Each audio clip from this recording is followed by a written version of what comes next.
ఏలూరు జిల్లాలో మంత్రి నారా లోకేష్ జన్మదిన వేడుకలు ఘనంగా నిర్వహించారు. ఏలూరు ఎంపీ పుట్టా మహేష్ కుమార్ ఆధ్వర్యంలో నిర్వహించిన వేడుకల్లో నిర్వహించారు. ఈ సందర్భంగా కైకలూరు రోడ్లోని ప్రేమాలయం వృద్ధాశ్రమంలో వృద్ధుల సమక్షంలో కూటమి నాయకులు కేక్ కట్ చేసి మిఠాయిలు పంపిణీ చేశారు.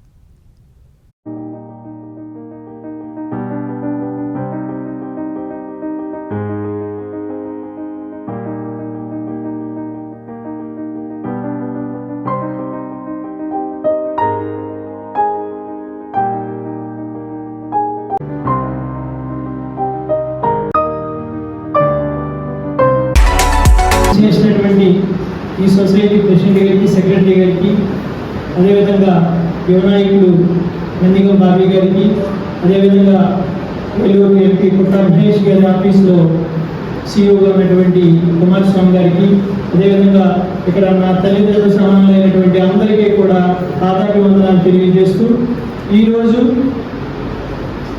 యువత కోసం అనేక కార్యక్రమాలు రూపకల్పన చేసి యువతని అభివృద్ధి పదంలో నడిపించడం కోసం నిరంతరం పాటుపడుతూ 20 లక్షల మందికి ఉద్యోగాలు కల్పించి వారి యొక్క అభివృద్ధి సంక్షేమం కోసం ఆలోచిస్తున్నటువంటి నవయుగ నాయకుడు, అదేవిధంగా